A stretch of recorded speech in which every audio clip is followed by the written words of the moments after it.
రాష్ట్రంలో జార్ఖండ్ వ్యవసాయ శాఖ మంత్రి శిల్పి నేహా అధికారుల బృందం పర్యటిస్తోంది. 3 రోజుల పాటు రాష్ట్రంలోని వ్యవసాయ అనుబంధ సంస్థలను సందర్శించారు. వ్యవసాయం తీరు, సాగులో ఆధునీకరణ, యంత్రాల వినియోగం, విత్తనాలు, ఎరువులు, మత్స్య రంగంలో పురోగతి వంటివి పరిశీలించారు. రాష్ట్రంలో రైతుల అభివృద్ధి కోసం అమలు చేస్తున్న పథకాలను తెలుసుకొని ప్రభుత్వ కృషిని అభినందించారు. తెలంగాణ పథకాలను తమ రాష్ట్రంలో అమలు చేయడానికి చర్యలు తీసుకుంటామంటున్న జార్ఖండ్ మినిస్టర్తో Srisailam face to face. Telangana రాష్ట్రంలో జార్ఖండ్ వ్యవసాయ మంత్రి నేహా తిర్కీ గారు పర్యటిస్తున్నారు. అదేవిధంగా 3 రోజులుగా ఇక్కడ పర్యటన జరిగింది. ఎట్లా జరిగింది, అదేవిధంగా ఇక్కడ ఉన్నటువంటి స్కీమ్స్ కానీ లేకపోతే ఇక్కడ ఉన్నటువంటి అడ్మినిస్ట్రేషన్ కానీ ఎట్లాంటి అబ్జర్వేషన్ అమలు చేశారు, వాళ్ళ రాష్ట్రంలో అమలు చేయబోటువంటి మన దగ్గర గమనించే అంశాలు ఏమేమి ఉన్నాయి ఆమె నాడు తెలుసుకుందాం. Ma'am, good evening ma'am. What are your observation in Telangana trip? हम लोग यहाँ तेलंगाना में आए हुए हैं झारखंड से कुछ क्षमताओं को तलाशने के लिए कि कैसे हम लोग अपने राज्य को भी और राज्य के किसानों को एक बेहतर जीवन दे सकते हैं।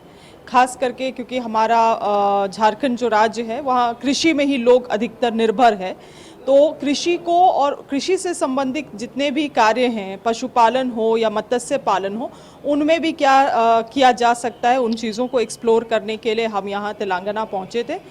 बैठक Indian institute of meat research, national fisheries development board से भी हुई है, और आज के ये जो आखिरी बैठक था वो तेलंगाना का सिविल सप्लाईज विभाग के साथ भी किया गया है कि हम लोग धान अधिप्राप्ति जो होता है, पैडी प्रोक्योरमेंट होता है, उसको कैसे स्ट्रेंथन कर सकते हैं स्टेट में, क्योंकि जो स्टेक होल्डर्स हैं, किसान हैं, वो हमारे ही किसान हैं, तो प्रोक्योरमेंट भी उनके लिए सही तरीके से हो उन चीज़ों को।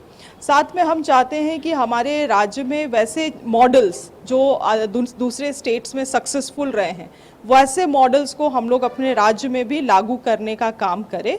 और हमारे यहाँ पे एक बेकन फैक्ट्री है जो 1997 के बाद बंद पड़ गया है, उसका सुचारू रूप से संचालित करने के लिए भी बात हुई है मीट रिसर्च इंस्टीट्यूट के साथ, और नेशनल फिशरीज़ डेवलपमेंट बोर्ड है, उनसे भी बात हुई है कि कैसे झारखंड में हम लोग एक एक्वा पार्क वहाँ पे बना सकते हैं ताकि अधिक से अधिक किसानों को भी उससे लाभ हो सके।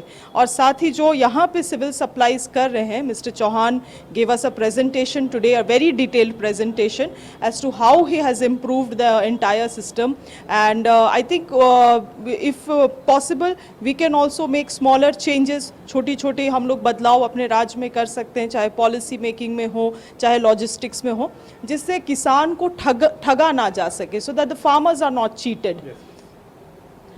Have you observed any difference between Telangana and Jharkhand farming side? Farmers are much more stronger here, and stronger in the sense of they are much more aware.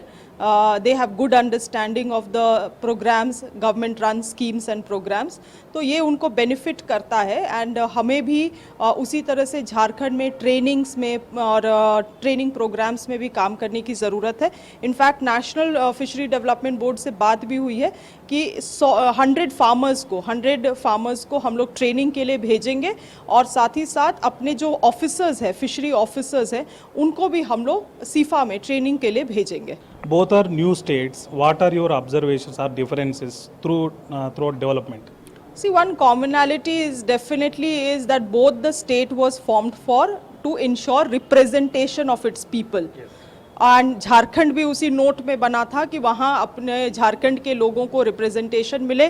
Telangana was also formed कि यहाँ के लोगों को representation मिले, और representation के लिए बहुत ज़रूरी है कि लोग लगातार एक संघर्ष करें to ensure that they are getting representation, that their voice is being heard.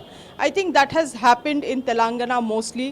Jharkhand में अभी भी बहुत सारी चीज़ें होने बाकी है, क्योंकि स्टेट गवर्नमेंट फॉर्म होने के स्टेट फॉर्मेशन के बाद, झारखंड स्टेट फॉर्मेशन के बाद बहुत पॉलिटिकल अनस्टेबल रहा, very political unstable. By the time you are taking one decision, सरकार ही गिर जाती थी। ये पहली बार हुआ है कि इतने बड़े मैंडेट से हमारी सरकार दोबारा गठबंधन की सरकार चुन के आई है।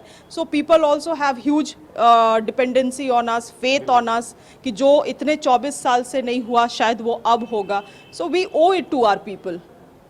Thank you. చూసారు కదా జార్ఖండ్ రాష్ట్రంలో తెలంగాణకు సంబంధించి ఇక్కడ అబ్జర్వేషన్ కానీ బాగున్నటువంటి స్కీమ్స్ కానీ అంశాలను కానీ ఖచ్చితంగా జార్ఖండ్లో అమలు చేస్తామని, రెండు రాష్ట్రాలు కూడా ఇక్కడ ఉన్నటువంటి ప్రజల కోసమే ఏర్పడ్డాయని, ఆ దిశగానే ప్రభుత్వాలు కృషి చేస్తున్నాయని చెప్పి జార్ఖండ్ వ్యవసాయ శాఖ మంత్రి చెప్తున్నారు. కెమెరామెన్ రమేష్తో శ్రీశైలం, V6 న్యూస్, హైదరాబాద్.